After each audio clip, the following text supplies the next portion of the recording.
seja muito bem-vindo ao Canivete Suíço, esse que é o nosso 5º episódio e hoje vai ser um episódio de muita ternura, de muito amor, de muita história bacana, de superação, de educação, família e ela, que atualmente é funcionária pública, na UFNT, né, a Universidade Federal Norte do Tocantins, há praticamente 20 anos como educadora profissional da educação, formada em administração e, acima de tudo, é mãe, né, esposa, filha.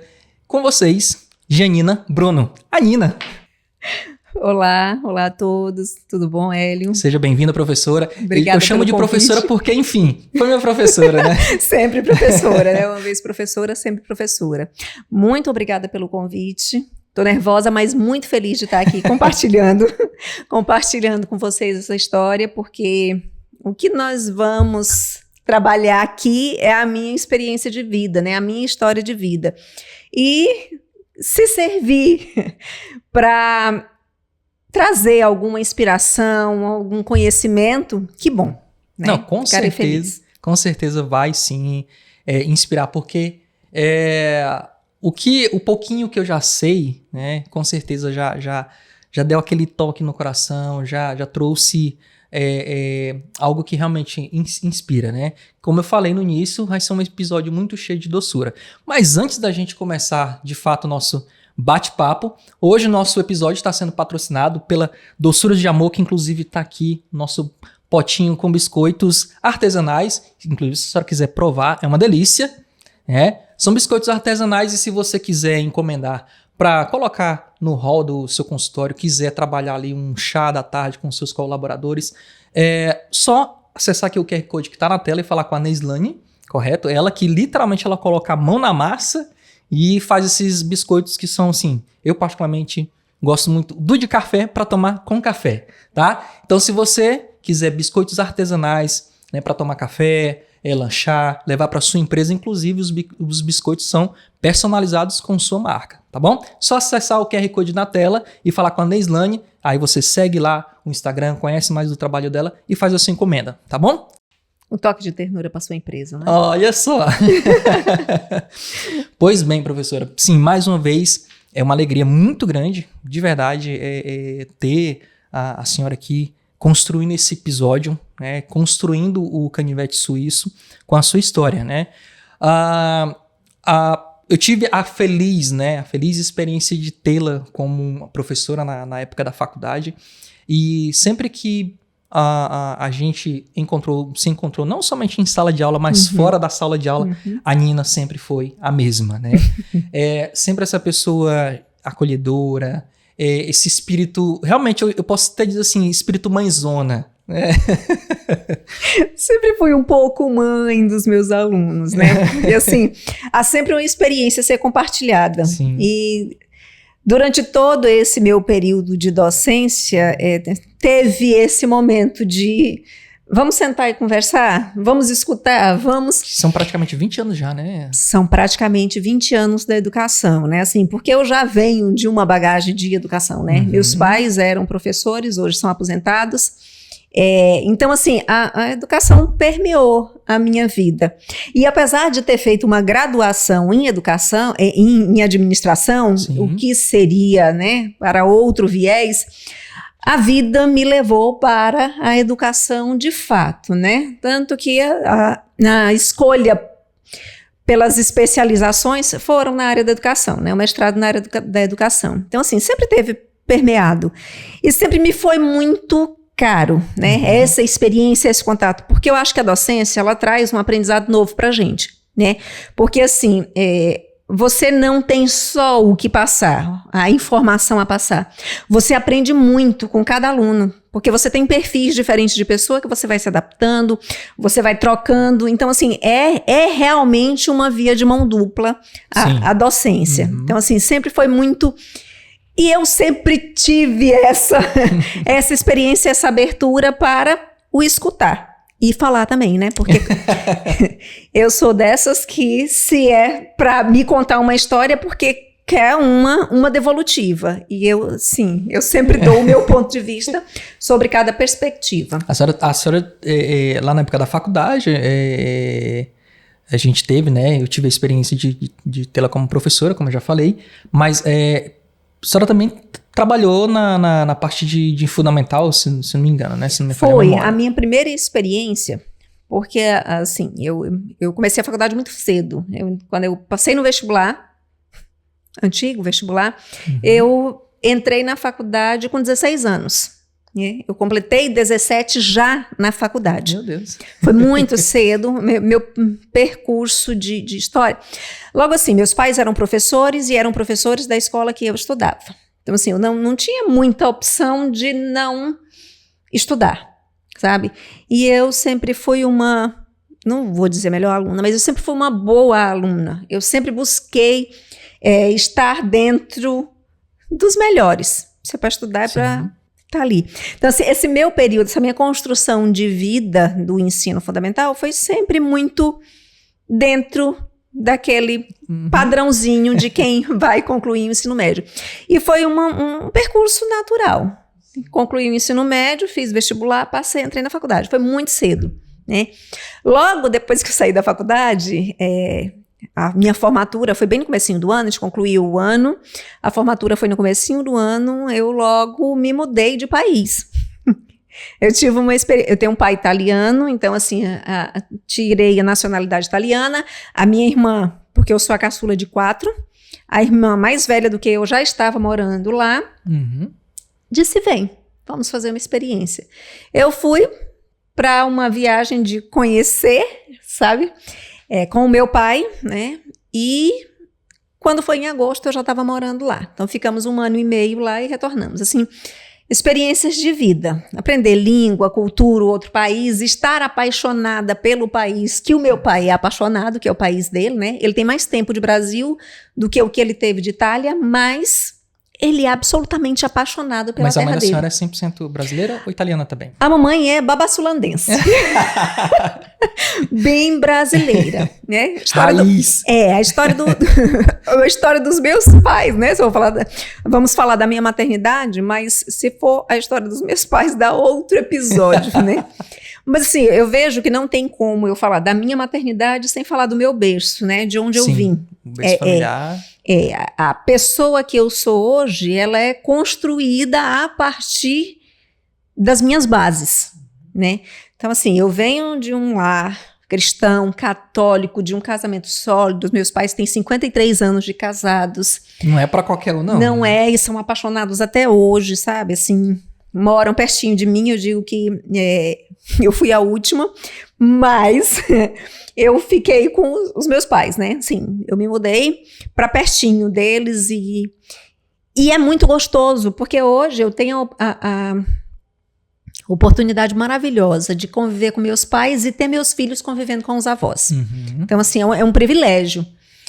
E nessa base, eu tive toda a minha formação de amor, de fé. Meu pai, assim, a minha experiência viva de fé.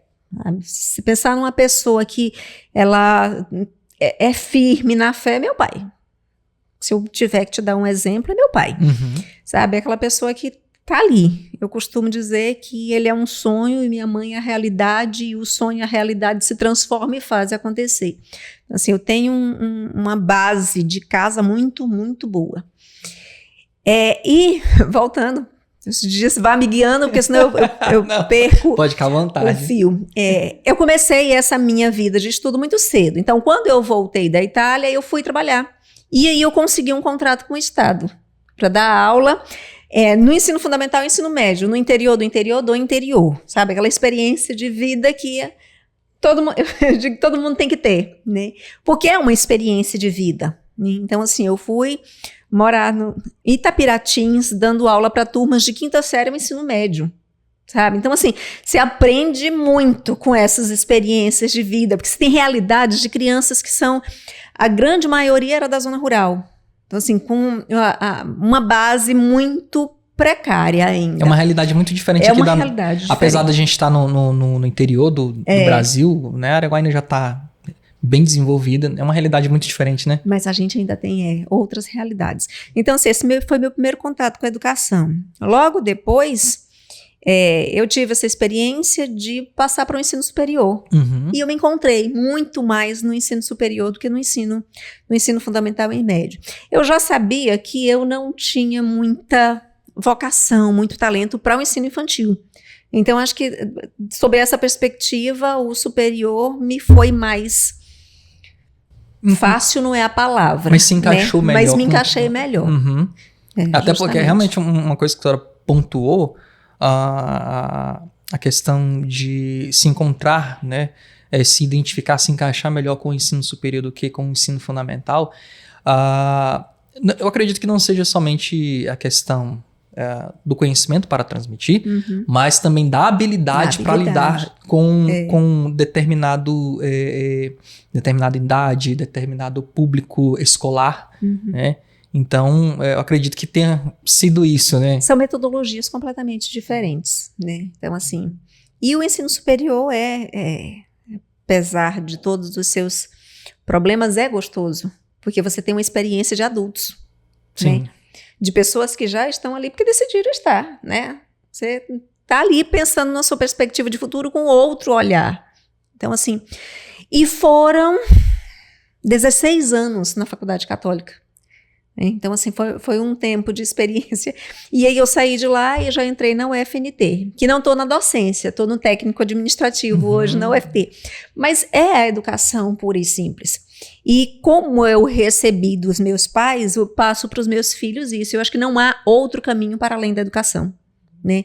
A gente não tem outra via, né, para além da educação. Independente do que você escolha, sei lá, você quer ser um jogador de futebol, a educação vai te permear. Porque, assim, para um bom profissional, independente da área, você precisa ter uma base educacional. Vou fazer só um parêntese, porque, assim, na nossa produção tem dois ali, ó. A Jéssica e o Gustavo são filhos de professores. Então, vocês sabem bem como é, né? Não que a gente tenha uma cobrança, a gente precisa de outra cobrança externa, a gente mesmo já se cobra, né? Já tem essa cobrança. Minha mãe era minha professora de matemática, foi todo o meu ensino fundamental professora de matemática. Papai, um período, foi diretor da escola. Era acaba pesando, realmente acaba você mesmo se cobrando, né? Eu tenho que buscar ser um bom aluno. Você tem que ser, né? E então eu não vejo muitas perspectivas de futuro para que não seja pela educação, que não seja pela via da educação. É por isso que eu a educação minha é muito cara. Por isso, apesar dos pesares que a gente tem do sistema, das formas, né, que há muitos prós e contras, mas é a educação quem muda de fato a vida das pessoas. Então, eu vejo por esse caminho e busco muito passar para os meus filhos, que ainda estão pequenos, mas que vejam o caminho. Eu também, eu acredito muito na educação e eu acredito que quando a gente fala em educação, não é simplesmente estar dentro da sala de aula. Né? Eu acredito que vai muito além. Né? A educação dentro do lar, dentro do espaço de trabalho, embora sejam ambientes diferentes, é como eu sempre digo, e eu acredito que esse ditado é bem um pouquinho já, né? A educação cabe em todo lugar. E ela tem um poder muito grande. Eu acredito que quando você decide ser uma pessoa educada, não falo o bom dia, boa tarde, mas não, uma pessoa que realmente busque conhecimento né, se educar, conhecimento, você vai deslanchar. Tem vieses diferentes. A educação que você adquire em casa, ela é permeada por um nível, né? É aquela que você não pode delegar. Você tem uma educação que você só vai receber em casa. A escola não te dá a educação que é de obrigação de casa, né? E a escola, ela é complementar. Que ali você vai estudar conteúdos, português, matemática, história, geografia, seja lá o que for, né? Mas aquela de berço de casa, ela vai te levar para todos esses processos, né? Todos esses caminhos a base, né? Profissionais mas cada um dentro da sua responsabilidade, né? Agora o todo é que te forma. Toda essa educação é que te forma, né? Que faz você caber em qualquer lugar. Né? E você falou que tem quatro irmãos, né? Nós somos 4. 4, né? E a senhora? Eu sou a caçula, Caçula. aí são mais 2 mulheres e um homem. Eles seguiram pelo caminho da educação também ou são áreas bem diferentes? Não, a outra minha irmã, depois de mim, em ordem crescente, também é da área da educação e é apaixonada pela educação. Ela é da educação especial. Então, assim, ela é muito apaixonada pelo que faz. O que é outro processo, né? Você precisa ter uma habilidade muito... Eu fico encantada, inclusive, pela forma como ela fala, a paixão com que ela fala da educação especial, que tem outros desafios, né? Agora, meu irmão não, ele é da área da tecnologia, da informática, e a minha irmã mais velha é mãe, é vó agora, né? Então, assim, é outra habilidade, mas ela nunca foi da formação superior, não. Ela tinha vontade de casar. Entendi. Que também tem seu mérito, né? Com certeza. Você precisa ter uma vocação para o matrimônio. Mas, de forma geral, a educação nos pautou pelos pais professores, sim. E na época da faculdade, eu lembro que a senhora trabalhava como especialista em marketing. Correto? Eu tive um período muito apaixonada pelo marketing. Trabalhei durante vários anos com o marketing. Inclusive, foi a disciplina, né? Que nos aproximou. É verdade. Naquela época eu já atuava na área. E realmente, quando se tratava de marketing, acho que todo trabalho, qualquer atividade que fosse, eu fazia realmente eu nunca fui de fazer prova, confesso. Confesso que eu nunca fui muito de fazer prova. Realmente, eu gostava muito da atividade que explorava a criatividade. Era mais prática. Isso, era falar, era montar um seminário. Acho que sempre foi essa área. Mas eu acresci, eu entendo perfeitamente que a avaliação, né, a prova, ela faz parte do processo, correto? Mas eu sempre também acreditei que a atividade prática explora muita habilidade que às vezes está escondida. Ela complementa. Porque, assim, pro campo da educação, né, a gente precisa ver quais são as potencialidades de cada um. Porque você não pode generalizar só em atividade prática, porque tem aquele outro que é muito mais teórico, então ele não vai se dar bem na atividade prática. E tem aquele que é mais prático e não vai se dar bem. Tem outro que é da oratória.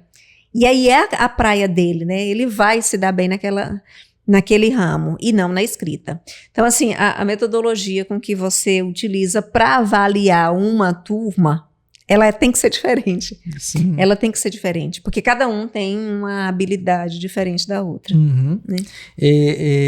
E assim, professora, como eu falei, a senhora sempre teve esse jeitão, né, de mãe,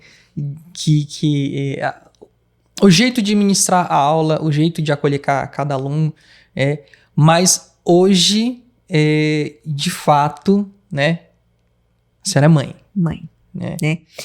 Esse meu percurso com a educação, né, assim, ele permeou a minha vida desde a infância e até para além, porque eu conheci meu marido num ambiente de trabalho, né? O seu João? Conheci o João na faculdade, já. Se a gente conhece o marido na faculdade, eu não conheci enquanto estava estudando, mas continuei na faculdade trabalhando. Então a gente se conheceu, nos tornamos amigos, namoramos e casamos. Esse foi o meu primeiro passo para a construção da maternidade, né? Acho que a maternidade, ela começa daí. Porque, assim, se você me perguntar, você sempre quis ser mãe? Não era, assim, meu sonho latente. Eu lembro da minha irmã, a Paula, ela sempre quis. Sempre quis ser mãe, inclusive, muito antes de ter marido, ela já tinha a filha e o nome. Até então, sua paixão era outra, era educação.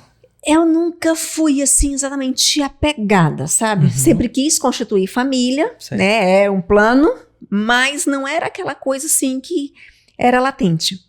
Então, aquele plano de, se eu não casar até X, eu vou ter um filho, né?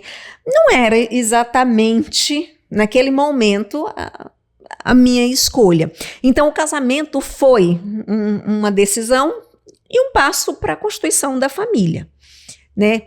Só que quando a gente casou, a gente já sabia que não teríamos filhos biológicos, tá? Isso não foi uma coisa, eu casei e descobri. Não, a gente já casou sabendo, né? E tudo bem, né? Casamos e tudo bem.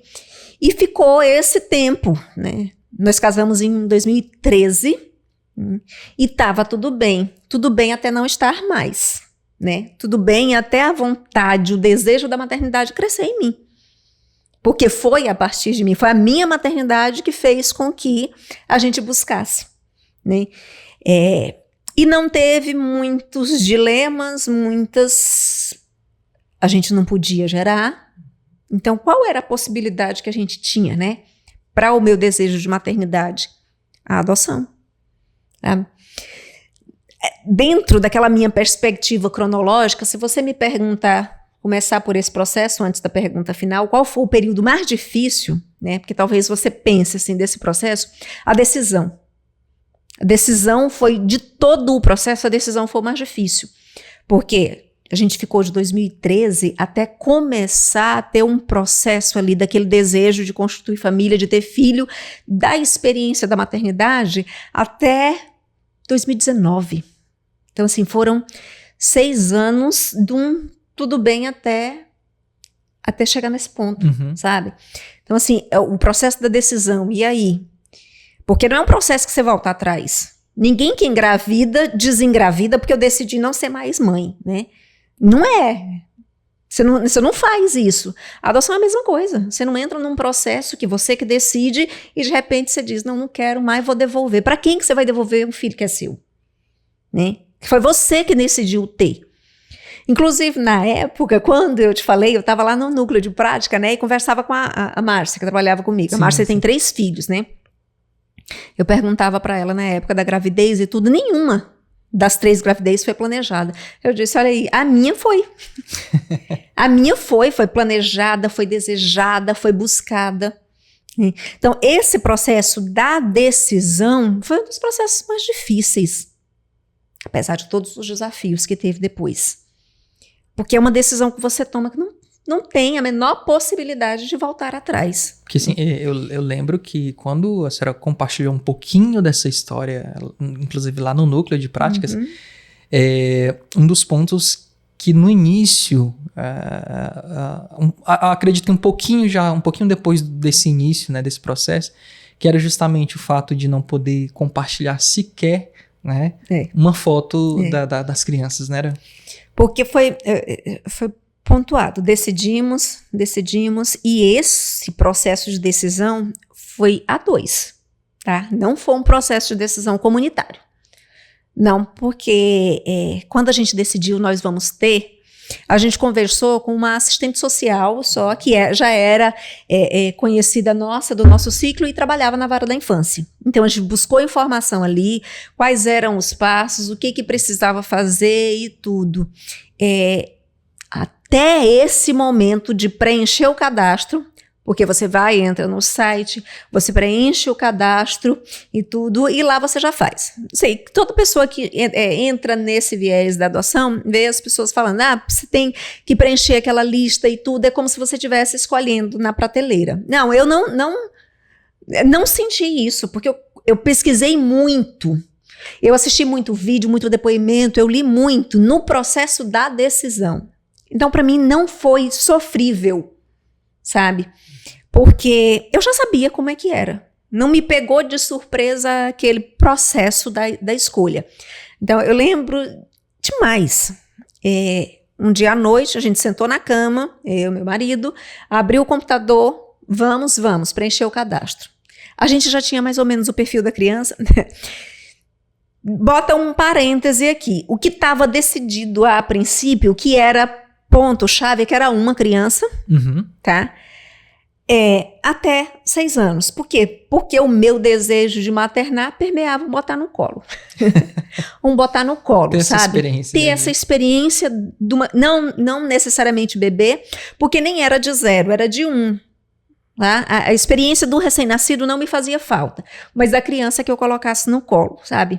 E que ainda dependesse de mim. Então, a gente estava ali e ele podia vir cor de rosa, azul, rosa choque, sabe?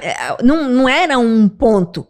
Até porque quem conhece meu marido, me conhece, sabe da miscigenação que a gente é. E quanto mais diverso, melhor. Que eu digo, gosto mais de dizer que entre o preto e o branco tem um arco-íris de cor. Então, não tem nada que seja preto ou branco. Quanto mais diverso, melhor. Ponto. Uma criança, né? Preenchemos o cadastro, a gente sabia dos nossos limites, né? E respeitamos na hora do preenchimento do cadastro e buscamos informação. Isso 2019, tá?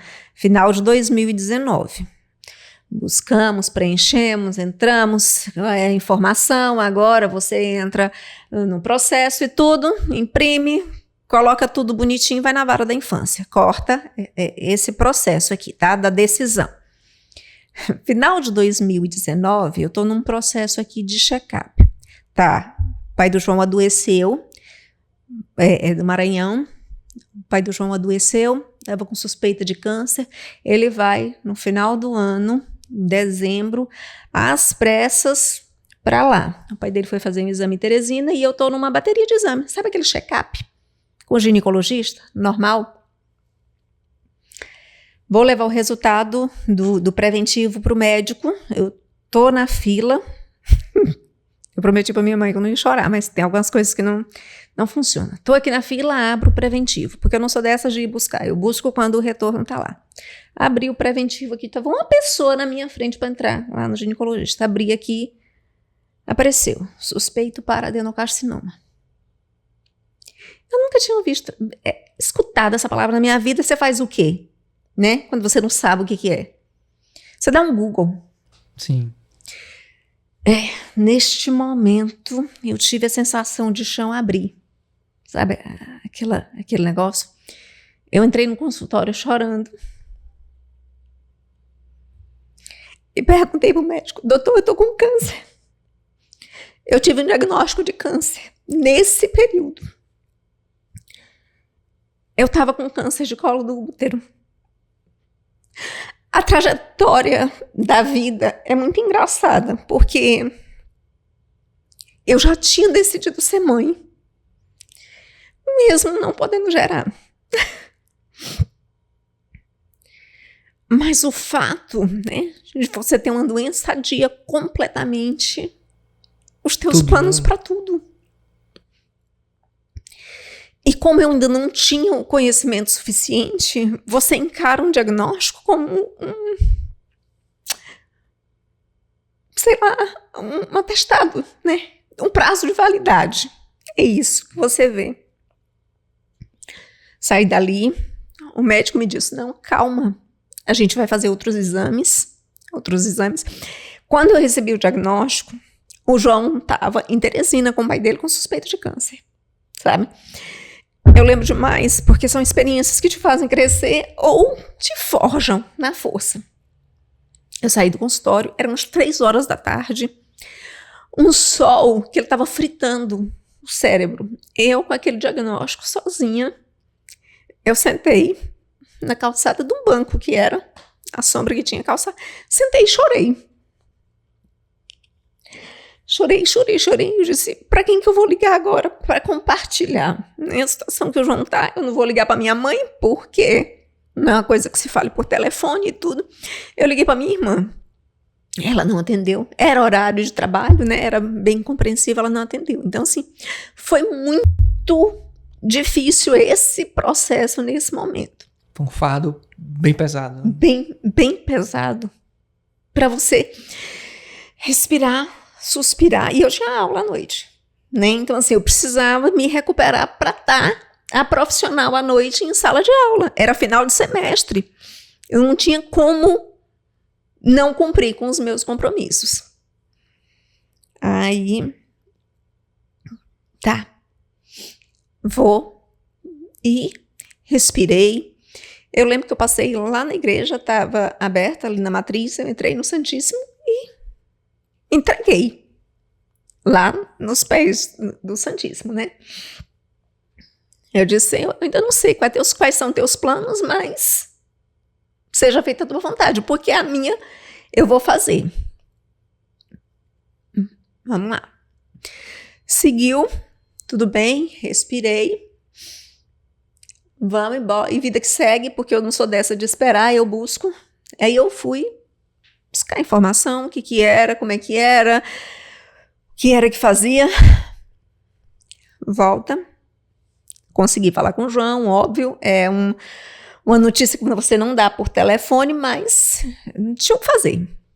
Tava só aqui, mas João volta, tá, fez o exame do pai dele, não foi câncer, não era câncer e tudo, é porque são as consequências da idade mesmo. Ele preocupado comigo, na volta, ele estava dirigindo o carro, ele bate o carro. Ele bateu um carro no jumento, ele queria chegar para o café da manhã aqui comigo. No sábado. Não, era meio de semana, era. Quando ele me manda uma mensagem. Preta, aconteceu um imprevisto, eu vou chegar mais tarde. Só que ele não me disse o que era. Tá bom. Eu não sabia que hora que ele tinha saído de lá mesmo, então tudo bem.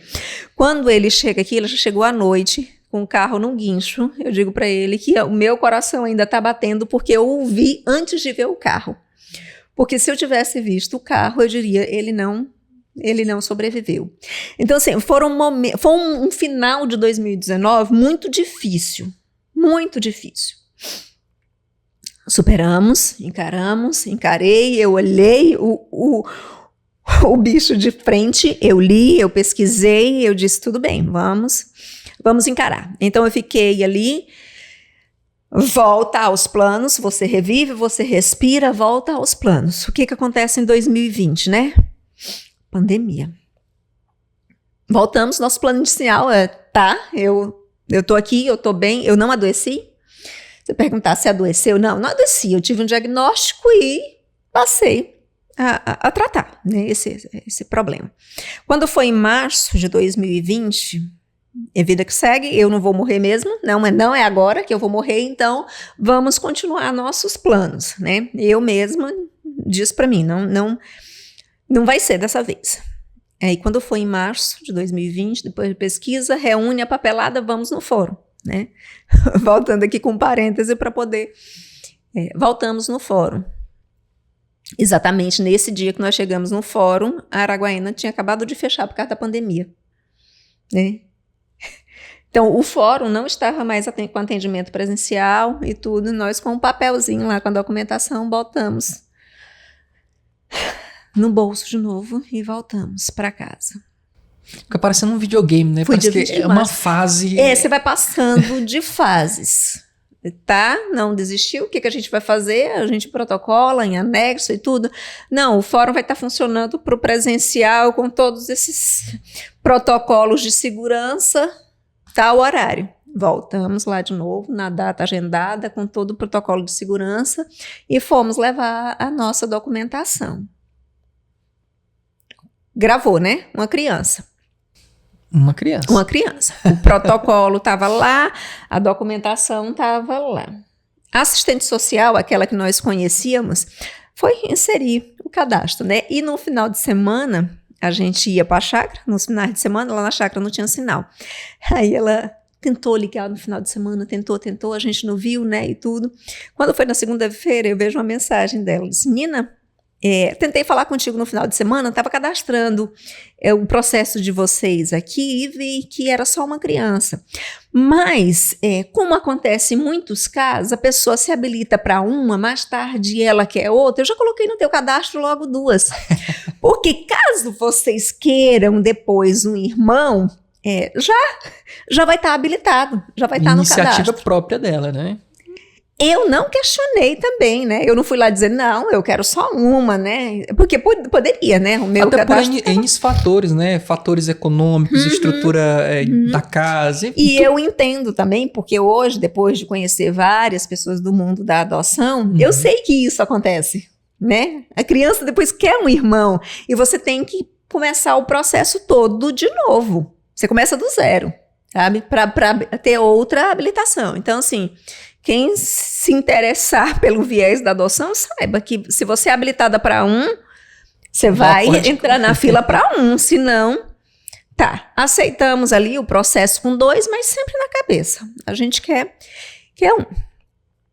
Entramos no processo, neste período, como toda a habilitação era presencial e teve que se habilitar para o virtual, o processo ficou lá parado, a gente não ficou na habilitação com a habilitação, o que também não foi ruim, né? Porque eu estava no outro processo de exame, após exames, até o meio do ano. Eu passei 6 meses de resultado de exame para outro exame, de exame eu chegava a outro exame. Aí eu disse, não, vou pedir a opinião de outro médico, fui em outro ginecologista, exame de novo, e tudo. Até que uma médica, eu lembro demais do que ela me disse. Ela disse assim, você pode fazer 10 exames daqui para frente e eles darem negativo. Você nunca pode desprezar o positivo que deu. A melhor coisa que você tem a fazer é tirar. Fazer a cirurgia e tirar. Você tira o mal pela raiz. Tá. Ótimo. Eu já estava conscientemente... tinha aceitado o fato. Eu saí da consulta e tudo, vamos procurar um médico para fazer a cirurgia, né? Fazer a esterectomia. Tá bom, o útero não vai ser algo que vai me impedir, já não era um fator primordial para a maternidade e não vai estar aí para crescer uma doença. Foi. Resolvemos todas as questões em agosto, eu operei. Então, fiz a minha cirurgia em agosto. E fiquei. Neste processo já, mesmo do pós-cirúrgico, o processo da habilitação estava correndo. Então, assim, o curso era online, os encontros eram online e as aulas também eram online. Tanto que eu não fiquei afastada. Eu peguei meus 15 dias do pós-cirúrgico e continuei trabalhando de casa, né? Continuei dando aula em casa, porque era no virtual. Então, eu me adequava, 20 dias de operada, mas eu me adequava em casa, o ambiente para... Eu lembro que na época eu tive 2 dias só que eu não consegui dar aula por causa da cirurgia, porque eu estava sentindo dor, porque estava com incômodo, não sei o quê. O restante do tempo, do período todo, eu consegui cumprir tranquilamente o meu trabalho, as minhas aulas e... Sabe, quem não sabia que eu tinha operado, não ficou sabendo. Não ficou sabendo. Só fazendo um parênteses, professora, porque assim, eu tô imaginando aqui... Meu Deus, a loucura, né? Tá vivendo o processo da adoção, né? O processo, né? Infelizmente, com a doença, com a cirurgia. E ainda assim, ter a firmeza, a maturidade, de manter as responsabilidades como a profissional, como a educadora. Isso, assim, não é... De verdade, não é para qualquer um, não. Eu nunca pensei em parar por isso. Talvez, se fosse no presencial, eu tivesse pego a minha licença. Por quê? Porque aí eu teria que me deslocar, eu teria que subir escada, eu teria que caminhar e ir para um pós-operatório. Isso não é legal. Não é legal. Até porque, para mim, cumprir a dieta do pós-operatório era fundamental. Era fundamental. E assim, minha rede de apoio foi maravilhosa, sabe? Meu marido foi forte por nós dois na época. A minha irmã tirou 15 dias de férias para vir cuidar de mim. Então, assim, eu não recebia visitas, primeiro porque estava na pandemia, depois porque o pós-operatório te deixa naturalmente mais debilitada, então... Vulnerável, né? Vulnerável. Eu vim visitar meus pais já... Um tempo depois, porque eles moram na chácara, nessa época eu morava aqui, em Araguaína, não morava na chácara ainda, a estrada muito ruim, né, continua sendo, então não dava. Então, quando eu já vim visitá-los, foi muito tempo depois, mas, assim, eu continuei cumprindo todos os compromissos. Eu lembro que o Flávio, que era o coordenador na época, ele me ligou, ele disse, Nina, você quer continuar? Você tem direito a atestado? Eu disse, não, Flávia, eu tô me sentindo bem, é de casa, eu vou continuar. Dentro dessas condições, dentro desse processo, nesse formato que tá, a minha cabeça tá até boa. Tá até boa ainda para continuar.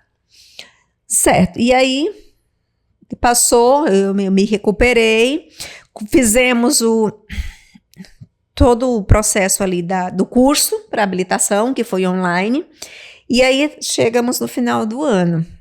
Nesse período você vai e faz mais exames, o pós-operatório, eu fui a Teresina fazer exames e tudo. Em dezembro, mais ou menos, foi de novembro para dezembro, encerrou o curso, você começa com as visitas.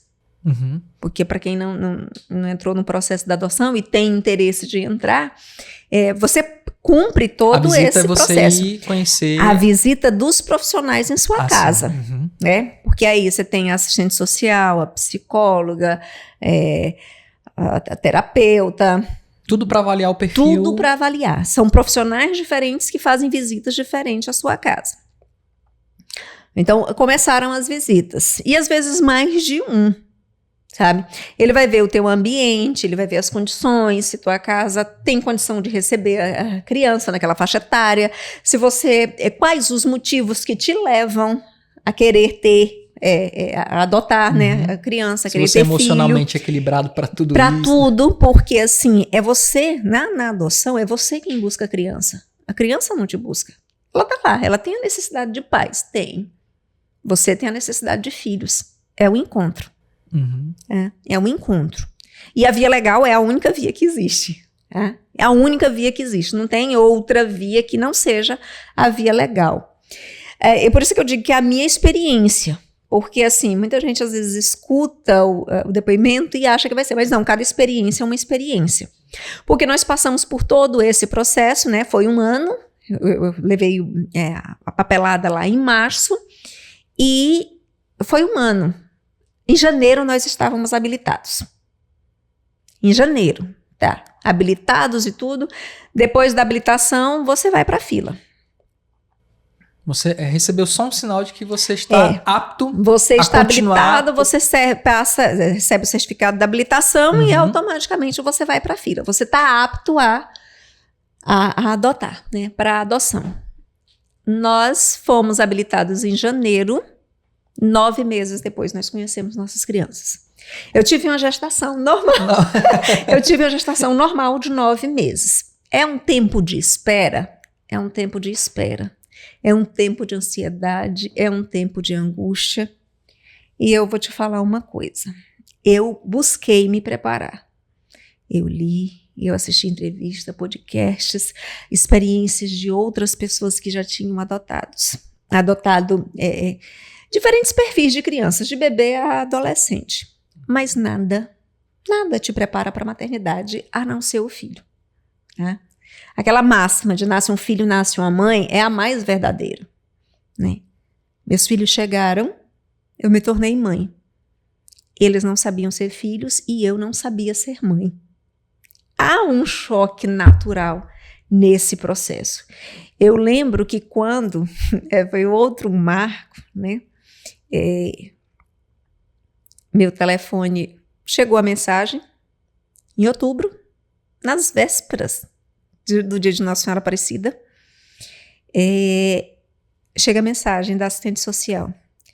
Nina, tem 2 crianças no perfil de vocês. Chegou a vez de vocês na fila. Tu quer? Eu estava dobrando roupa lá no quarto, quando eu vou para a sala, o João estava lá na sala assistindo televisão. Disse assim, amor, nossos filhos chegaram. E são 2. E eu não vou ter coragem de dizer que não quero, porque são 2. Porque até então era 1. Era 1. A criança era 1, o perfil era 1. Nós tínhamos um quarto para uma criança.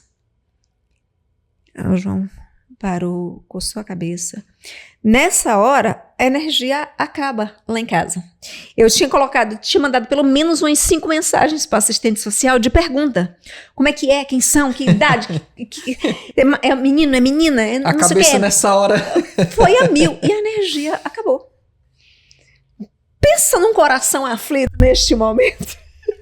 Neste momento, para ter um diálogo com essa assistente social. Meu Deus. Aí, a energia voltou. Tá. Ela, não, Nina, peraí que eu tô atendendo aqui. Mas são 2, é um casal. É um casal. Tem 3 e 4 anos. Aí eu lembro demais dela dizer assim, só que os meninos são mais parecidos com o João do que contigo. Eu disse, eu não me importo se eles vão ser preto, branco, rosa, azul, roxo ou lilás. Né? Aí ficamos naquela.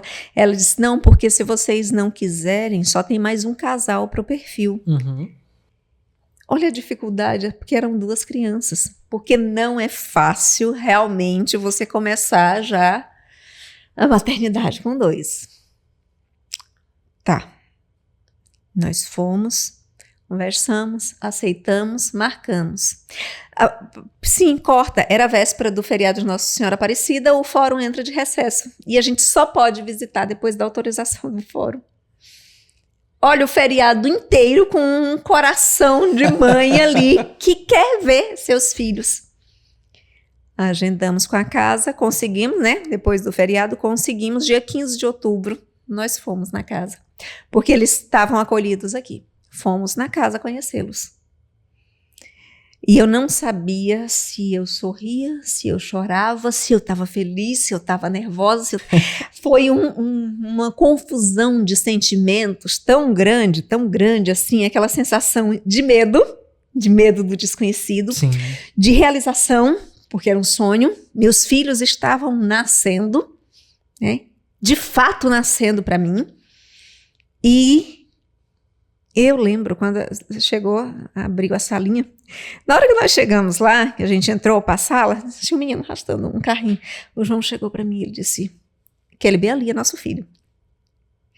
Ele estava de shortinho, assim, sujo, brincando lá. Aí eu fui lá, olhei ele: aquele bem ali é nosso filho. Aí tá, fomos lá para a sala, assistente social. Não, peraí que a gente vai chamar as crianças. Aí foram, obviamente, dar um banho e tudo, organizar as crianças, chegaram bonitinho. Quando eles abriram a porta, já veio. O Antônio veio correndo, me abraçou. Mamãe! A Beatriz foi abraçar o João. Aquela coisa, sabe assim, eu não sabia se eu chorava e abraçava esse menino, porque não foi um processo de distanciamento. As crianças estavam tão abertas para os pais como nós estávamos para os filhos. Desse primeiro dia de papai e mamãe até hoje, sempre foi papai e mamãe.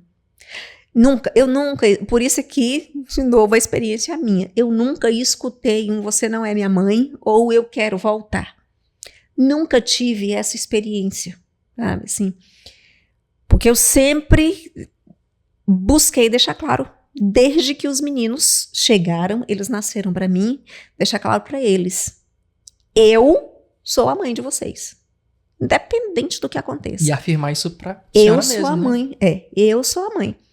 Mas é assustador, é assustador você saber que agora você tem 2 seres que dependem de você. Aí nós conhecemos, era uma sexta-feira, eles estavam na euforia, né? Antônio e Dia das Beatriz, crianças, né? Antônio e Beatriz. Aqui um parêntese. Eu te disse que nunca tive essa vontade latente de ter filhos. Uhum. Mas se eu tivesse, ele já tinha nome. E adivinha qual era o nome? Antônio. Meu menino sempre foi um menino, assim, naquele meu sonho, aquela idealização, né, de filho. Sempre foi um menino e sempre foi o Antônio. O Antônio chegou para mim, aquela criança, sabe? E a Beatriz é um caso à parte. A Beatriz, ela tem os meus trejeitos, sabe? Às vezes eu vejo meus erros quando ela começa a me reproduzir. Porque ela sou eu. Ela sou eu, sabe? Ela é aquela mini eu que quando fica nervosa, fica nervosa. Quando é carinhosa, ela é extremamente carinhosa. Porque ela queria uma mãe, sabe? Então, assim, óbvio, tá? Quando a gente já pega uma história que ela já tem uma vivência, ela tem seus desafios. As crianças tinham 3 e 4 anos. Né? Não, ele já tem uma história. E quando você entra no processo da adoção, você já sabe que você vai encarar essa história. Então, assim, há os desafios, as crianças me testaram, claro. Claro, porque eles já tinham passado por um abandono. Então, assim, é natural que testes se vão ser abandonados de novo. Isso vai do inconsciente, porque eles eram muito bebês, sabe? Eram crianças. Gente, eu tenho um vídeo deles, sabe, assim, do primeiro final de semana, na sexta-feira, no sábado. Eu já fui buscar para passar o final de semana com a gente.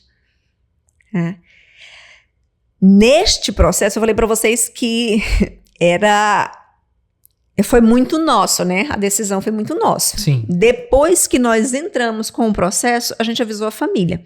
E não foi um que é que vocês acham. Não, nunca foi. A opinião dos outros, ela não nos interessou. A gente se blindou completamente. Por quê? Porque não era uma decisão dos outros, era uma decisão nossa. Nós íamos decidir ter filhos. O julgamento dos outros não nos interessava, tanto que nós não estávamos dispostos a ouvir. Se você tivesse alguma coisa contra, era um problema seu, não era nosso. Nós estávamos decididos. Então a gente comunicou que a gente ia ter filho, sabe? E minha família abraçou. E a opinião dos outros ficou para os outros. Para os outros. Não foi de interesse. Eu lembro que lá no serviço ainda, depois que eu já estava habilitada, estava na fila, eu ainda escutei um comentário e outro, não diretamente para mim, mas pra que a Nina vai buscar dor de cabeça? Tá tão tranquila, sabe? Mas uma coisa que não me afeta, se o pensamento é o seu, sabe? Então assim, foi muito próprio. Quando as crianças chegaram, todo mundo já sabia, todo mundo já estava na expectativa. A minha família, que era quem me interessava, né? Meus pais, meus irmãos, pessoas próximas, já estavam na eminência de receber as crianças. Já estavam esperando para receber. Já estavam mergulhados. Já estavam mergulhados, né? No processo, né? Tanto que minha irmã, ela, outro parênteses, vários parênteses, a história é boa, né? Ela foi passar a noite comigo lá no hospital, no pós-operatório. Aí, quando eu tô acordando, anestesia ali, aquela coisa, grog, não levanta, não tá nem dormindo nem acordada, ela tinha passado a noite lá, porque ela tinha combinado com o João, com muita dificuldade, de que ela ia passar a noite, mas o outro dia cedo, o João já ia pro hospital. Aí, quando eu acordei, eu lembro, ela, como é que tu tá? Tá sentindo dor, tá alguma coisa? Ela me disse assim, Nina, Nossa Senhora veio aqui essa noite, e ela estava com 2 crianças. Teus filhos vão chegar e são 2. Tá? Em agosto. O processo ainda na fase da habilitação. Isso foi no ano anterior. Eu disse, Paula, eu não sabia ainda, nesse período, eu não sabia ainda que no cadastro tinha 2. Porque ela bota no cadastro depois que você passou no curso, né? Que tá para habilitação. Foi nessa ordem, eu não sabia. Eu disse, Paula, eu preenchi o cadastro para 1. Para uma criança. Já não tá batendo. A conta não fecha. Ela disse, Nossa Senhora passou aqui e ela estava com 2 crianças. Uma no colo e outra segurando a mãozinha dela. Eu lembro que a menina dela, minha filhada, minha sobrinha, ela disse assim, Dinda, quando Deus quer, não tem quem não queira. As crianças chegaram. Quando eu liguei para Paula mesmo para dizer para ela, quando o telefone disse, Paula, são 2. Ela chorou. Eu não te avisei? Eu não te avisei que eram 2? Tá, as crianças chegam, vamos passar o primeiro final de semana, aquela novidade, era muito eufórico, era muita energia.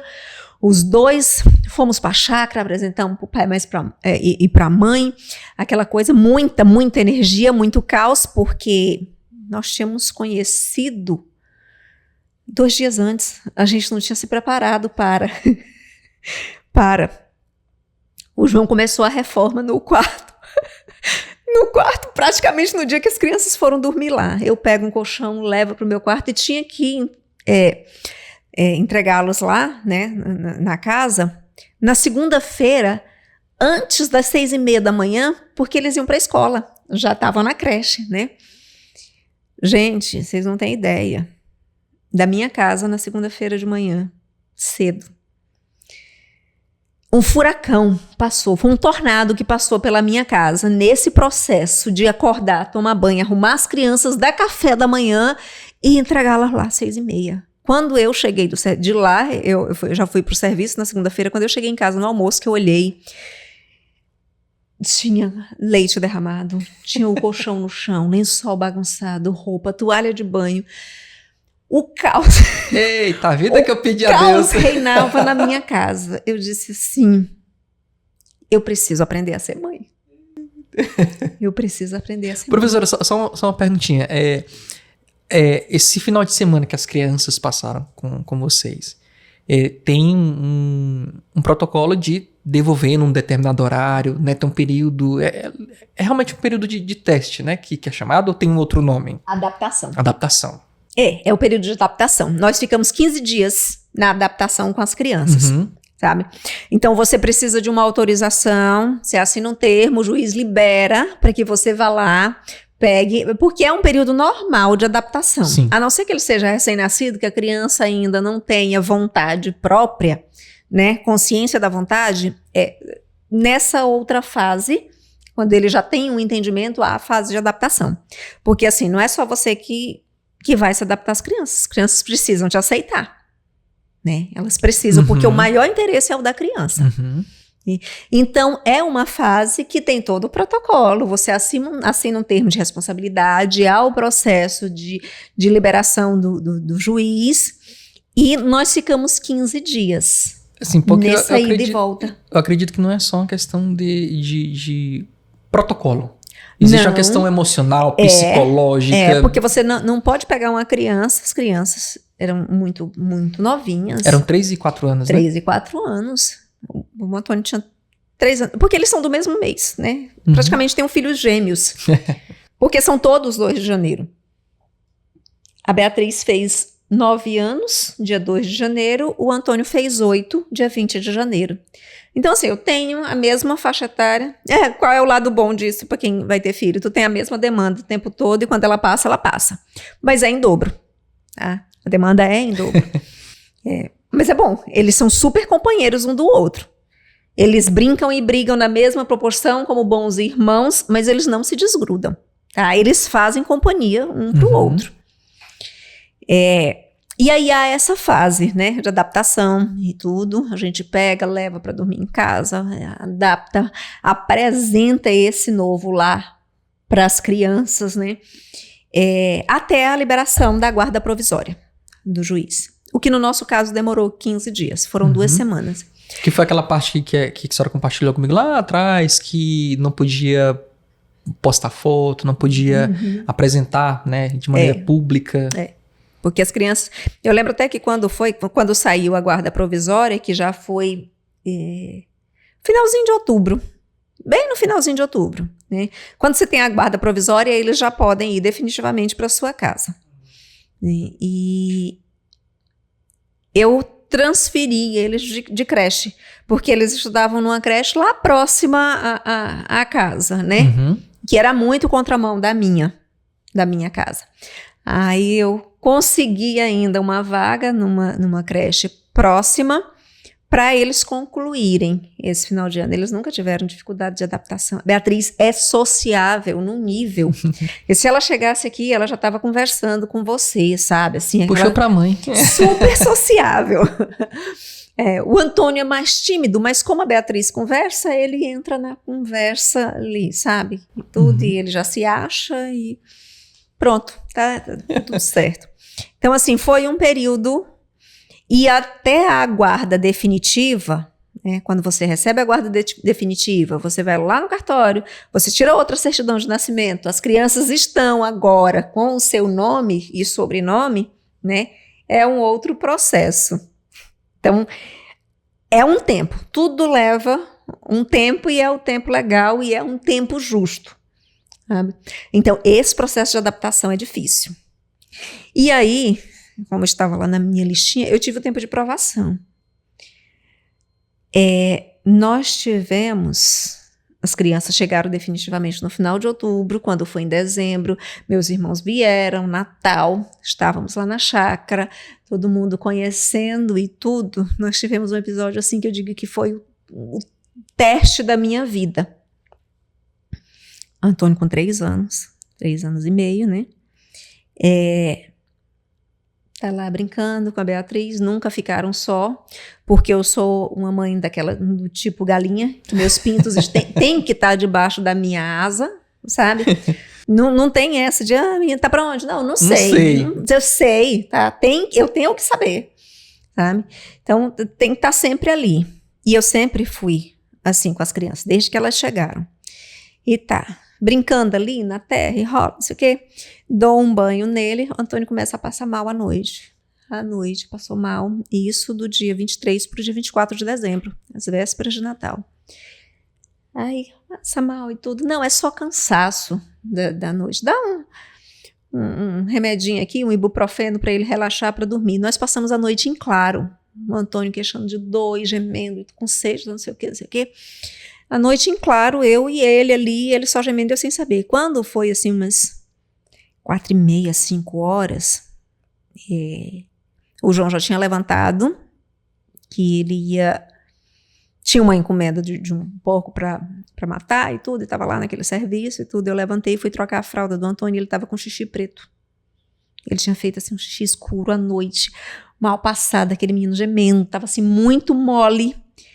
Eu, mãe do céu, o que está acontecendo? Não sei o que. A Paula pegou e falou assim, se arruma e vai para o hospital. Vai para o hospital, a gente não sabe o que é. Eu tomei banho, o João tomou banho, a Paula trocou a roupa do Antônio, ele já nem acordava mais, estava muito molinho. Carro, viemos para a UPA. Cheguei aqui na UPA com ele no colo, ele não tinha mais um esboço para fazer a triagem, era no meu colo o tempo todo. Graças a Deus o atendimento não demorou. A médica que atendeu ele fez todo tipo de pergunta e tudo, e nada, vai passar a amarela, pega a veia. Neste momento, eu não sabia o que fazer. Eu era mãe há 2 meses, sabe? Eu ainda realmente não sabia ser mãe, eu não sabia definir. Tô com o Antônio ali na sala amarela, a enfermeira vem e pega a veia dele. Ele não fez nem assim. Sabe aquele espasmo de quem recebeu uma furada? Eu não sei quem era que estava nessa sala amarela junto comigo. Eu sei que eu debrucei no berço dele. O Antônio estava desfalecido, sem nenhuma reação. Eu debrucei na caminha que ele estava. Eu falei assim, Nossa Senhora, não leva meu filho. Eu acabei de recebê-lo. Não leva meu filho. Pode deixar que eu cuido, sabe? E eu não falei assim em voz baixa. Eu falei para ela, é meu, a senhora acabou de me dar. Eu pedi e a senhora acabou de me dar. Não leve. Esse período da sala amarela foi muito curto, ele já foi para a sala vermelha. Sem ninguém saber o que era. Não tinha assim uma ideia, um diagnóstico, tinha tirado o sangue para fazer o exame e tudo. Aí eu lembro que a médica que atendeu ele foi muito prestativa, ela já estava ligando no municipal para saber se tinha vaga, sabe, tudo. E eu lembro que quem estava, não sei se ele era enfermeiro ou responsável da sala vermelha, ele disse assim, não espere ter vaga, leve seu filho para o hospital, que lá eles arrumam a vaga. O João estava lá fora, esperando, porque não podia entrar os dois, né, e tudo. A ambulância já estava lá, a médica encaminhou, foi com a gente pro hospital, nós fomos na ambulância, o João foi atrás, eu entrei lá no municipal, enquanto eu estava fazendo a ficha, ele entrou. Eu não sei como isso aconteceu, porque eu já não estava mais ali, sabe, era só meu corpo que estava ali. Eu estava em outro mundo, eu tenho assim uma lembrança como se fosse um sonho. Quando eu entrei no hospital, lá na sala, ele estava deitado na cama, já com um soro na veia, um monte de médico ao redor, pegando ele só de fralda já, tudo. Aí um médico, a senhora é a mãe? Disse, sou a mãe. Ele disse, vamos conversar? O que aconteceu com seu filho? Aí eu fui contar que estava na chácara e não sei o que e tudo. Ele disse, a gente está suspeitando de picada de cobra. Todo sintoma dele é de quem foi picado de cobra. Eu disse, não foi. Não foi. Ele não foi pro mato, ele estava brincando lá na terra. Ele disse, não. E assim, pelo sintoma é cascavel. A possibilidade de uma criança ter ficado a noite inteira com um veneno de cobra no organismo e tá vivo. Uma criança de 3 anos. Eu sei que o atendimento foi muito rápido, nós fomos antes das 10 da manhã, a gente já estava na UTI. E assim, com todas as taxas do Antônio alteradas, sabe? Veio o soro antiofídico do HDT veio, seriam e tudo, mas ele já estava com muito tempo, o veneno, tudo estava alterado. Porque essas coisas assim... É muito rápido, cai na corrente sanguínea, sabe? O Antônio passou 2 dias, mais ou menos, sem enxergar, ele perdeu a visão. Os rins dele estavam prejudicados, estava tudo muito, muito alterado. A gente passou 1 mês no hospital. 1 mês. Desse 1 mês foram assim, acho que quase 20 dias na UTI. Quase 20 dias. Até conseguir regularizar. No Natal, dia 25 de dezembro, o Antônio estava entubado. Porque a saturação dele não melhorava, ele estava com infecção de repetição, era uma coisa em cima da outra, e ele não segurava sedado. Não segurava. Eu passei uma noite inteirinha no pé da cama dele, ele entubado, eu no pé da cama dele, cantando Mãezinha do Céu para ele acalmar. Porque ele não aguentava. Eu lembro que a fisioterapeuta que acompanhava a UTI, ela disse assim, eu nunca vi alguém com tanta força. Uma criança com tanta força. Porque eu perguntava, ele ficava agitado, eu perguntava, mas essa sedação não era para fazer ele dormir? Ela disse, era. Era. E ele agitadíssimo. Foi muito difícil, foi um período muito difícil. Foi assim, um teste sobrenatural para alguém que tinha acabado de entrar na maternidade. Né? E para além disso, tinha a Beatriz, que estava em casa, estava lá na chácara com minha mãe. O João revezava comigo no hospital, né, e tudo. E eu ainda tinha que ter força para ela. Porque como assim? Ela acabou de ter uma mãe e já... Tem um irmão... Não tem mais, né? Não tem mais o meu irmão, nem a presença da mãe e tudo. Então, assim, foi muito conturbado. Esse período foi muito, muito, muito difícil. O Antônio recebeu alta no dia do aniversário dele. Dia 20 de janeiro, dia de São Sebastião.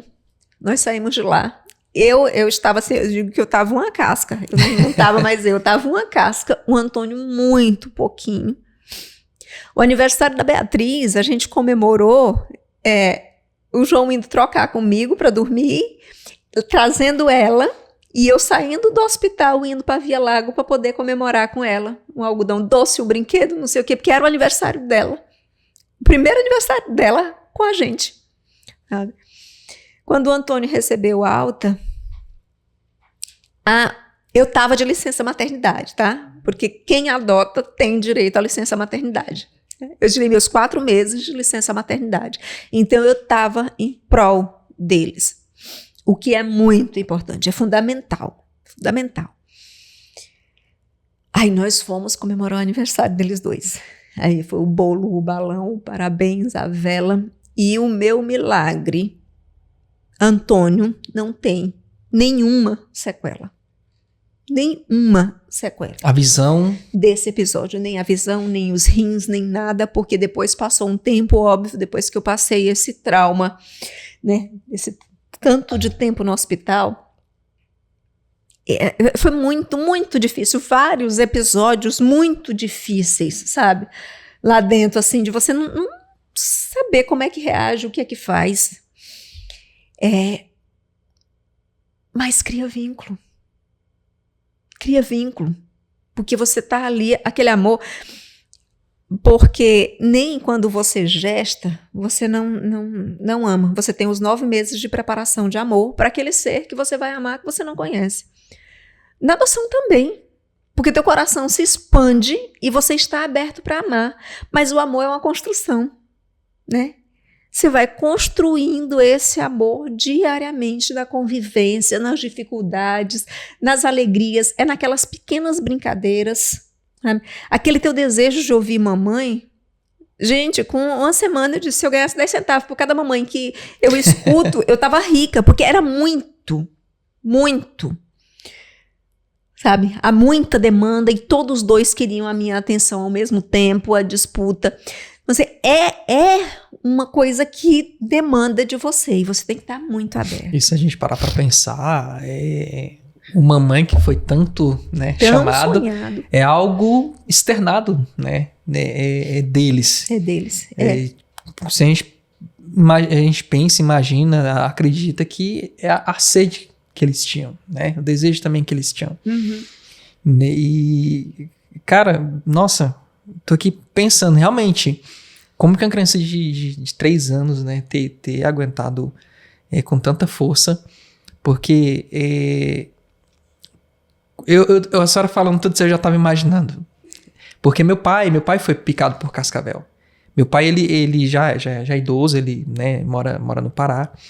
E meu pai, ele sofreu muito ele sempre morou na roça e ele foi picado por cascavel. Hoje ele tem sequelas. Né? A visão dele, o eixo do olho dele não é. Rim é um então, órgão assim, muito afetado. Muito afetado. E sim, meu pai, naturalmente, por ter trabalhado a vida inteira em roça, era um parrudo, né? Quando a gente era molequinho, né? Nós somos, ao todo, parte pai e mãe, nós somos 5, né? Éramos 5. Tem uma foto, nossa, escadinha e ele atrás. Meu pai era um negão, grandão, né? Forte, robusto. Forte, exatamente. E imagina um homem daquele penou, sofreu. Agora imagine uma criança e que passou o tempo que passou, né, com veneno no organismo. Realmente, é um milagre. Antônio é um milagre. Sem dúvida alguma foi o meu milagre. Foi o meu milagre. E assim, para mim era impossível eu ter acabado de ser mãe e perder. Sabe assim, foi muito...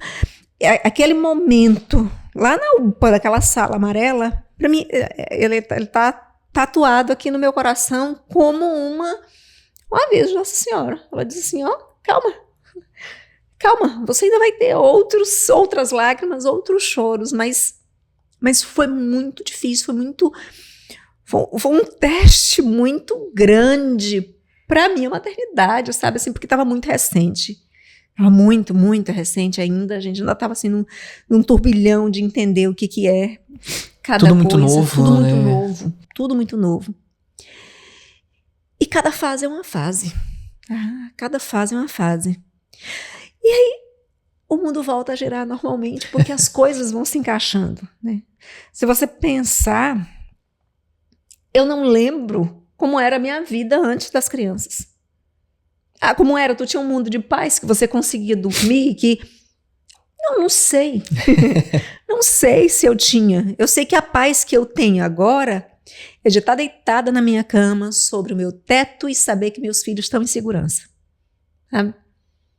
Esse período agora a gente está assistindo reportagem de enchente, de não sei o quê, e aí você escuta a chuva cair. Eu agradeço todo dia a Deus. Senhor, obrigada por eu ter um teto que ampare meus filhos. Porque a perspectiva de vida muda quando você tem filho. Muda. Você não... Acho que muda tudo, né? Tudo. A tua visão de mundo. Você quer que o mundo seja melhor para que eles vivam melhor, num mundo melhor. E a gente quer filho, né? Porque todo mundo que está aqui, a senhora, todo mundo que está aqui também tem, né, esse lugar de filho.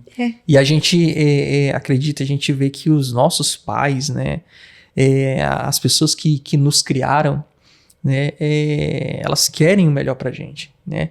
E assim, foi impossível não segurar aqui a lágrima, né, com a história dessa.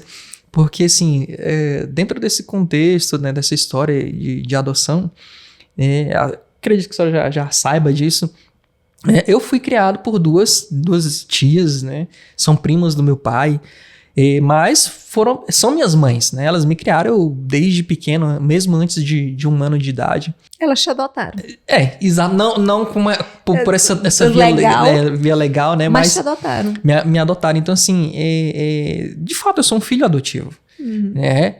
Mesmo com o mesmo sangue correndo nas veias, mas infelizmente eu não tive a alegria, o privilégio, né, a bênção de ter a minha mãe biológica, né? Mas Deus foi muito generoso comigo, né? Me deu duas. Né? Deu duas. Então, assim, a gente que é filho, a gente vê, a gente sente, a gente reconhece o quão elas querem, né? Os pais querem. E tem vó que é mãe, né? O quão eles querem realmente um mundo melhor pra gente, uma vida boa pra gente.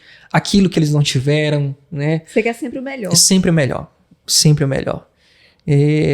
Assim... E a maternidade, ela vem sobre tantas perspectivas, né? Porque a maternidade, ela não se dá só pelo parir, né? Eu vou dizer dar à luz porque a palavra é parir. É só pelo fato de que você gerou a vida ali. Não, você gera, você gesta, você ama com o coração. Você ama com gestos. Porque criar um ser humano, como diz a doutora Andréa, viável para o mundo, não é fácil. Não é fácil. É uma luta diária. A criação, a educação, ela é uma luta diária. E ela é uma luta árdua, cansativa. Mas você precisa se predispor. E tem uma coisa, professora, fazendo assim até uma analogia, né? Trazendo para esse mundo da maternidade. Tem uma música que geralmente a gente canta nos casamentos, geralmente no momento do beijo, e a letra dela diz justamente, se amor é decisão, eu decidi te amar. E eu acredito que pra senhora, pra uma mãe, não muda absolutamente nada. Foi uma decisão. Foi uma decisão, não foi uma coisa fofinha, bonitinha, não. Eu acredito... Não é romântico. Não. Não é. A maternidade real. A adoção é uma outra forma de maternidade. Mas ela é real. Porque são crianças reais. Não é que tenham outra mãe de verdade dos meus filhos. Eu sou a mãe de verdade. E ponto final. Com todas as letras possíveis dos meus filhos. Sou mãe, ponto. Né? Então, porque o amor que eles têm é o meu. A forma de vida que eles têm é a minha.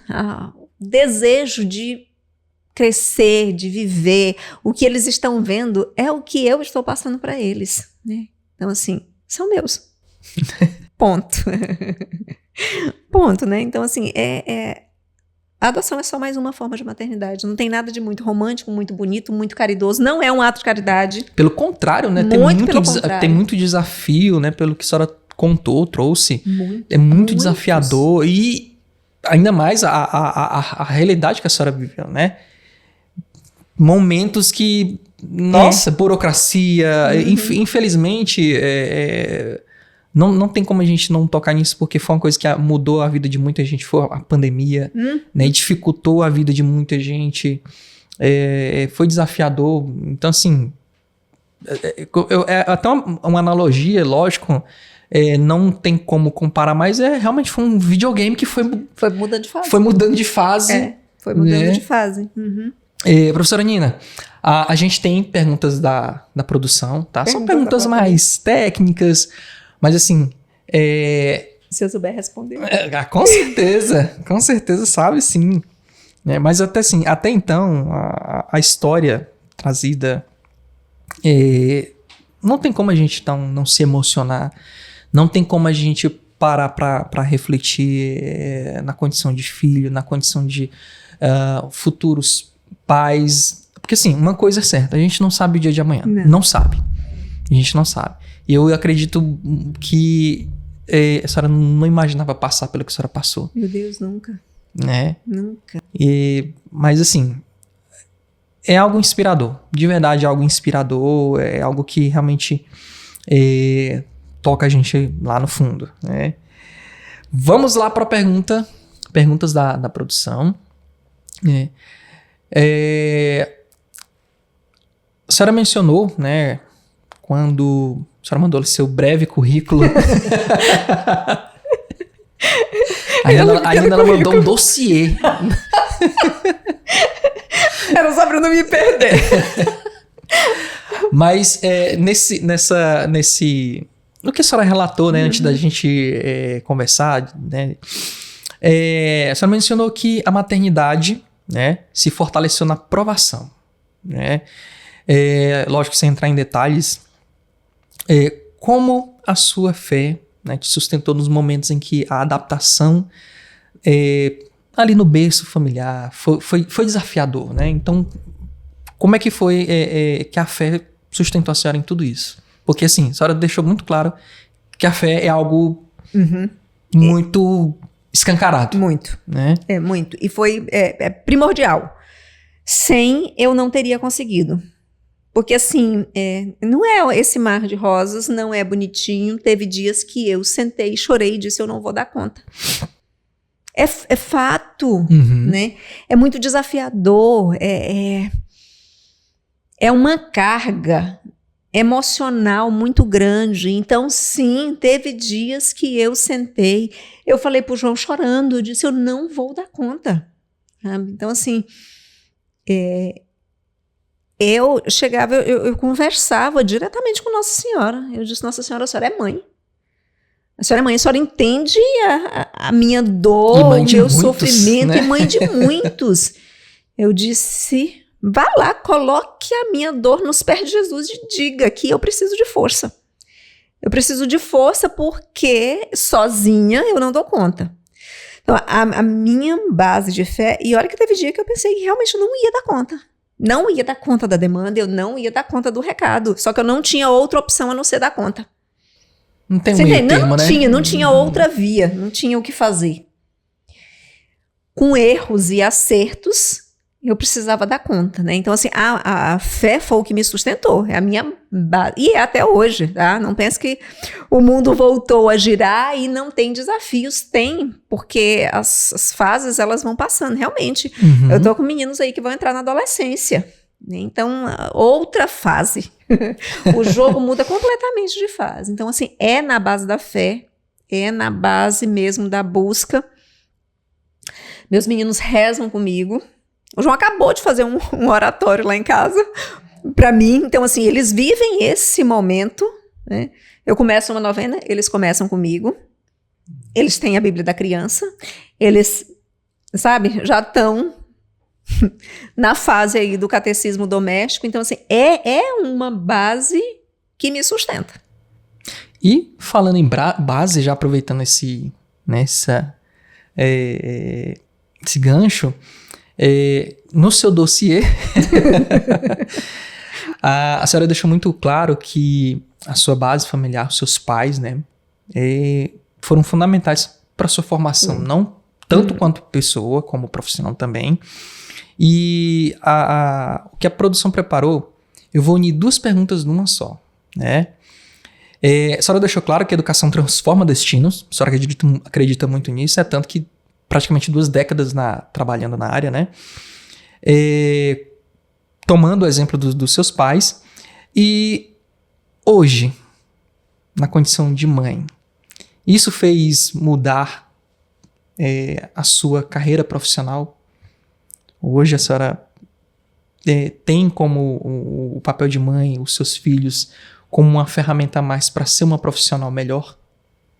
É uma motivação e tanto. Sim, porque você quer ser o melhor para eles. Porque tanto pelo lado profissional, eu digo isso direto para eles. Eles vão lá de vez em quando me visitar, aspas, ficar lá para poder levar para a escola enquanto tem outra coisa para fazer, né? Qual filho não foi para o trabalho dos pais? Eu digo, olha, a mamãe está aqui, sentada nessa salinha, com o ar-condicionado ligado, trabalhando num computador porque estudou. Tá? É porque estudou, passou muito tempo sentado no banco da escola e ainda vou estudar, porque não se para. Não se para de estudar, né? Mas porque eu estudei. Foi essa base de estudo, foram esses anos inteiros aí, debruçado nos livros, que fez com que eu tenha essa oportunidade de estar aqui. Porque o sol tá quente lá fora. Oh. Nessa perspectiva. Então, assim, hoje eu tento ser uma pessoa melhor, eu tento ter uma base melhor, inclusive a inserção num concurso público, ele se deu pelo fato da estabilidade, porque tu chega num momento da vida em que você quer estar estável. A estabilidade se torna algo... algo primordial. Tá ali na base da pirâmide, né? Nesse processo da vida. Por quê? Porque eu tenho 2 filhos. Eu já tô naquela fase, assim, de que daqui 10 anos a Beatriz está na faculdade. Beatriz entra na faculdade, o Antônio entra na faculdade no ano seguinte. Atualmente eles estão com quantos anos? 8 e 9. Ó! Então, entram juntos, sabe? E o Antônio sempre, desde os 3 anos, ele quis ser bombeiro. Eu perguntar para ele o que ele quer ser, bombeiro. Bombeira. Muito bem, meu filho, estude também, porque a carreira dentro... E é uma profissão muito nobre, né? Muito boa. Gente, na época, vai histórias de mãe. Eu lembro que assim que os meninos chegaram, que voltou o presencial, que eu ia dar aula, não tinha outro assunto, né? Eu chegava com tanta novidade dos meninos, os meninos na sala, já perguntam, e aí, professora, como é que tá a Beatriz hoje? O que o Antônio aprontou? A vontade, né, de falar é tão grande que te transborda. Te transborda e toda coisa é uma novidade. Mas sim, você sente vontade de ser um profissional melhor, você é mais responsável naquilo que você faz, né? Uhum. Você busca ser, pelo menos, mais responsável, porque você tem 2 seres que dependem completamente de você. E vão ser sempre dependentes. Você só muda a dependência, né? Mas você sempre dependentes. Eu imagino que mesmo quando eles estiverem com vida, cada um com a sua vida, casados ou não, mas vivendo a sua estabilidade, que eles ainda busquem meu colo. Uhum. Entende? Porque ele vai estar sempre aqui. O colo vai estar sempre aqui. Então, assim, eu espero que em algum momento da vida deles, eles busquem meu colo. E se não necessitarem, é ótimo, significa que eu venci na vida. Eles não precisam, mas que venham me visitar só por amor, né? Então, assim, é uma vontade de ser melhor a cada dia por eles. Isso é muito bonito. Isso é muito bonito, isso é muito genuíno. Todo esse sentimento, toda essa história, toda essa vontade, né? De querer o melhor para os seus filhos. E olha, a senhora passou por uma prova de fogo. Prova de fogo, né? Professora, muito obrigado por ter trazido, né, um pouco da sua história de vida, né, história de mãe. Sem dúvida, para quem está assistindo a gente, né, eu tenho certeza que tocou lá no fundo. Mas antes da gente se despedir de fato, tá? Quero agradecer hoje, né, mais uma vez, o nosso patrocinador, Tentem Utilidades, né, que já tem muitos anos de mercado aqui na nossa cidade, em Araguaína. Se você precisa, tá procurando algo para decorar, inclusive fazer algo decorativo, que inclusive aqui o nosso cenário, né, é decorado com Tentem Utilidades, né? Nossos livros, nosso quadro, nossa bandejinha de café. Um grande abraço para Márcia Oliveira. Ela também que é mãe, né? E ela cedeu, né, a decoração do nosso estúdio. Então, para você que está procurando algo que seja para decorar o seu lar, utensílios domésticos, algo para decorar o seu escritório, só procura aí a Tentem Utilidades. Fica ali na Prefeito João de Souza Lima, tá? Ali em direção à feirinha, pertinho da igreja Tentem, tá bom? E como eu estava falando, professora, muito obrigado por ter trazido a sua história. Foi algo incrível, né? Apesar das lágrimas, meu Deus do céu, como é que pode? Eu é que agradeço, Hélio, foi muito bom compartilhar, assim, a minha história de vida. Então, assim, eu fico muito contente se tiver tocado alguém que esteja na indecisão ou que esteja pensando que são histórias que alimentam o processo de decisão da gente.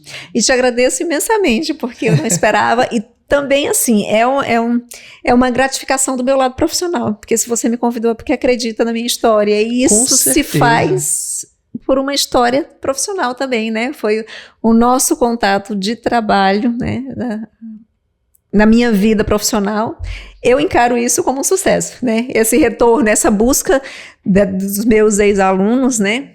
É um sucesso, significa que eu marquei a vida deles de alguma forma, né? Então, assim, eu te agradeço demais pela lembrança e espero ter contribuído e estou muito feliz de estar aqui. Mais uma vez eu que agradeço e fico, assim, honrado, né, de ter a participação da senhora no nosso episódio e gostaria que pode deixar o coração falar, que a senhora deixasse uma mensagem para quem está assistindo a gente, de mensagem de mãe, mensagem de profissional. A minha mensagem é para quem, escutando a minha história de vida, está num processo de indecisão da maternidade. A maternidade vale muito a pena. Há muitas formas de se maternar, tá? É só uma questão de escolha, é a sua decisão e ela só cabe a você. Então, se você tem o desejo de maternar, se decida da forma como a maternidade vier, porque a maternidade te transforma, tá? O amor que a gente tem, ele transborda, ele vai para além da gente, ele se estende ao coração da gente quando a gente é mãe, né? Então, assim, e a gente concilia. A gente consegue dar um jeito entre a maternidade, o profissionalismo, a filha, a esposa, a mãe, a amiga, né? Então, assim, a gente consegue fazer isso, cada um dentro da sua caixinha. Mas a experiência do amor na maternidade, ela é uma experiência válida, é uma experiência gratificante. Para mim, foi a melhor decisão da minha vida. Foi a decisão mais acertada que eu tive, foi a decisão de ter filhos. Que bonito, realmente, que bonito. Como eu falei, eu sou um filho adotivo, né? Então, assim, ouvir essas palavras, com certeza, alguém, mesmo que seja uma pessoa, né, que está assistindo a gente, que está assistindo a senhora... Já vai ter cumprido, já vai ter exatamente, feito, eu já vou estar satisfeita. Gente, mais uma vez, obrigado a você que esteve, né, com a gente, né, nesse episódio, nesse mar de emoções. Muito obrigado pelo carinho. Se inscreva, ative o sininho para não perder nenhum episódio, tá bom? Esse é o Canivete Suíço. Histórias que inspiram e fazem bem.